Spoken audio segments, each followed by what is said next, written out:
Assalamualaikum warahmatullahi wabarakatuh. Bersama gua Beni Anggara. Selamat datang di Alkisah. Sebelumnya gue ucapkan banyak terima kasih buat kalian yang sudah mengklik video ini. Semoga kita semua selalu diberi kesehatan dan dimudahkan segala urusannya. Seperti biasa di video kali ini, gua akan sedikit menceritakan kisah keangkeran dari Lapas Nusa Kambangan. Dan untuk lebih jelasnya, kalian tonton video ini sampai habis.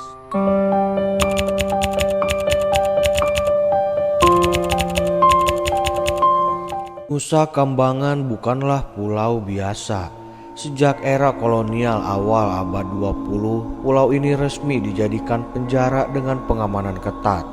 Namun jauh sebelum menjadi pulau penjara, Nusa Kambangan telah lama dikenal sebagai Pulau Angker. Pulau ini sudah dikenal keramat bagi keluarga istana dinasti Mataram dan kerap dijadikan tempat untuk melakukan ritual. Pulau ini dipercaya pusat ibu kota makhluk halus yang membawahi seluruh wilayah di tanah Jawa yang dikuasai oleh sesosok makhluk halus Betari Durga. Dan konon di pulau ini terdapat bunga Wijaya Kusuma yang berarti bunga kemenangan. Bunga Wijaya Kusuma dipercaya mampu mengembalikan tahta Amangkurat I yang kala itu dalam pelarian ke Tegal karena istana Kartasura diduduki oleh Trunojoyo. Sejak itu Pulau Nusa Kambangan pun dikenal sebagai pulau bunga-bungaan hingga pada tahun 1836 orang-orang Belanda mulai membangun pulau ini sebagai benteng pengawasan sekaligus pertahanan dari ancaman bajak laut. Namun pada tahun 1852 wabah malaria melanda Nusa Kambangan dan menelan banyak korban. Jiwa mereka tak lain telah penduduk pribumi yang dipekerjakan untuk membangun pulau sebagai gantinya. Didatangkanlah ratusan narapidana dari berbagai wilayah untuk melanjutkan pembangunan benteng. Selain benteng, bangunan penjara untuk menampung 300 orang pun mulai didirikan di sini. Sejak itulah Pulau Nusa Kambangan mulai digunakan untuk memenjarakan orang dan ditetapkan oleh pemerintah kolonial Hindia Belanda sebagai Pulau Bui. Sejak tahun 1980 bangunan terus berlanjut dari tahun ke tahun dan setidaknya ada 9 bangunan yang difungsikan sebagai bay di pulau ini yang berlanjut dari era Presiden Soekarno, Soeharto hingga saat ini. Dan kini Nusa Kambangan menjadi lapas nomor 1 di Indonesia yang memenjarakan orang-orang dengan status narapidana berat seperti teroris, tahanan politik, dan bandar narkoba kelas kakap. Ada banyak nama narapidana yang menjadi terkenal karena dipenjara di sini. Sebut saja anak bungsu mantan Presiden Soeharto, Hutomo Mandala Putra. Lalu ada mantan Menteri Perindustrian dan Perdagangan Bob Hasan, penulis yang tulisannya membuat resah pemerintah. Pramudia Ananta Turhingga Kusni Kasdut, perampok orang kaya yang dikenal sebagai Robin Hood-nya Indonesia karena sering membagi-bagikan hasil rampokannya kepada rakyat miskin lantaran selalu ditolak saat melamar pekerjaan. Selain itu, Nusa Kambangan kini menjadi titik pelaksanaan hukuman mati bagi beberapa napi mulai dari tahanan yang dituduh terlibat G30S, dituduh anggota PKI, tahanan kasus pembunuhan berantai dan sejumlah pidana kelas berat lainnya. Ada beberapa tempat eksekusi narapidana yang dihukum mati di sini. Bukit Nirbaya salah satunya. Nirbaya berupa bukit dengan lembah yang terletak di ujung selatan Pulau Nusa Kambangan. Tak sembarangan orang bisa datang ke sini.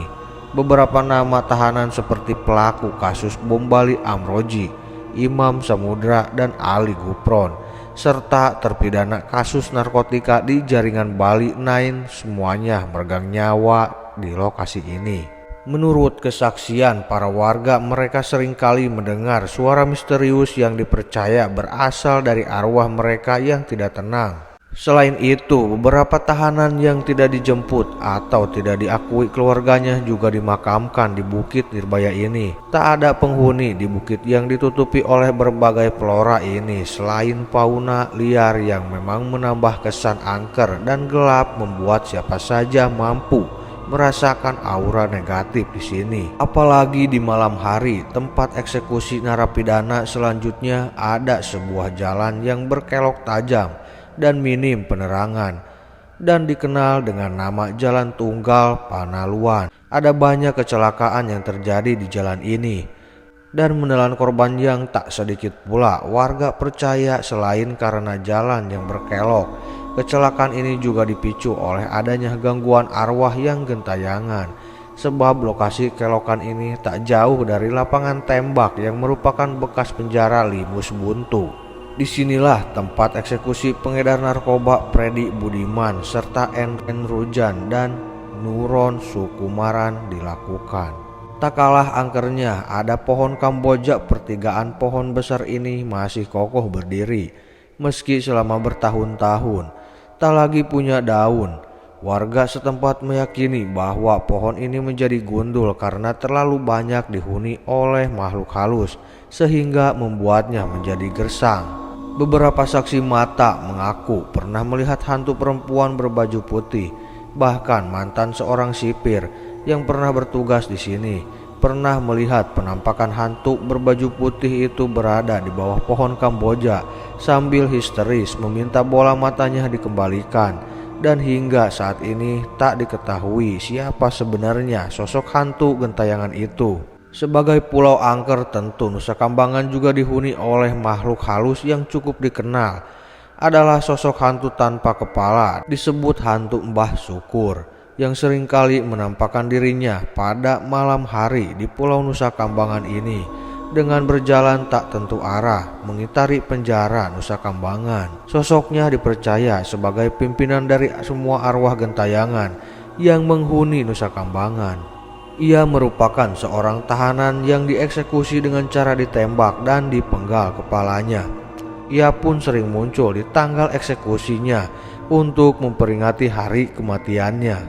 Untuk mencapai pulau ini, orang harus menyeberang dengan kapal feri dari pelabuhan khusus yang dikelola oleh Kementerian Hukum dan HAM. Dari pelabuhan Sodong menyeberang ke Cilacap, Jawa Tengah, yang pasti kabur dari Nusa Kambangan hanya akan berbuah kematian. Fakta mengerikan ini disebabkan karena pulau ini dijaga yang super ketat dengan patroli tanpa henti 24 jam oleh aparat.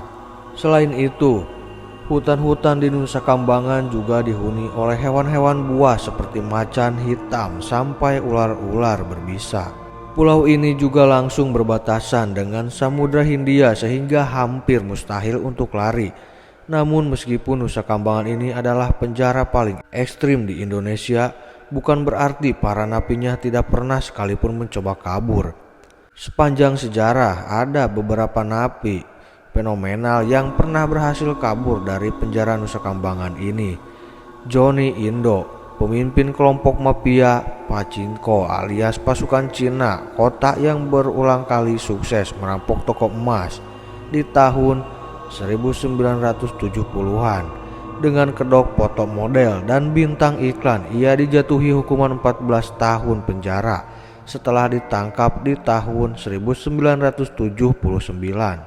Namun 3 tahun berselang ia berhasil kabur dengan bantuan napi lainnya, dan setelah 12 hari menghilang ia terpaksa menyerahkan diri karena tersesat di hutan bakau sekitar pulau, dan setelah bebas namanya kemudian dikenal sebagai aktor film dari kisah hidupnya sendiri. Nasib berhasil saat melarikan diri pun kembali terjadi pada Hendra bin Amin dan Agus Triadi bin Imun. Selain itu ada Zaman Hasan Sadek, Lele alias Messi, yang berhasil kabur dengan cara mencuri seragam petugas lapas dan menyamar. Lalu hingga saat ini tidak diketahui kemana perginya. Serta Kadarmono alias Darmo bin Sukandar yang berhasil kabur saat ditugaskan mengembala sapi dan tidak ditemukan hingga saat ini, dan diduga masih berkeliaran di Pulau Nusa Kambangan. Beberapa orang percaya bahwa ia punya kekuatan ilmu sakti yang disebut ilmu kanuragan sehingga dia sulit untuk diringkus. Nusa Kambangan menjadi saksi dari banyaknya nyawa yang melayang. Tak heran jika kemudian beberapa tempat di area penjara ini dikenal memiliki penghuni.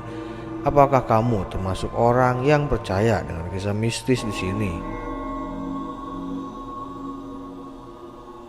Jadi itulah kisah misteri atau keangkeran dari lapas Nusa Kambangan. Buat kalian yang sudah menonton video gua dari awal sampai akhir, gua ucapkan banyak terima kasih. Dan untuk yang baru bergabung, jangan lupa tekan tombol subscribe, like, comment, share, dan nyalakan lonceng notifikasinya. Karena tanpa dukungan kalian, channel ini bukan apa-apa. Dan yang paling penting dari gua, semoga kalian terhibur. Wassalamualaikum warahmatullahi wabarakatuh.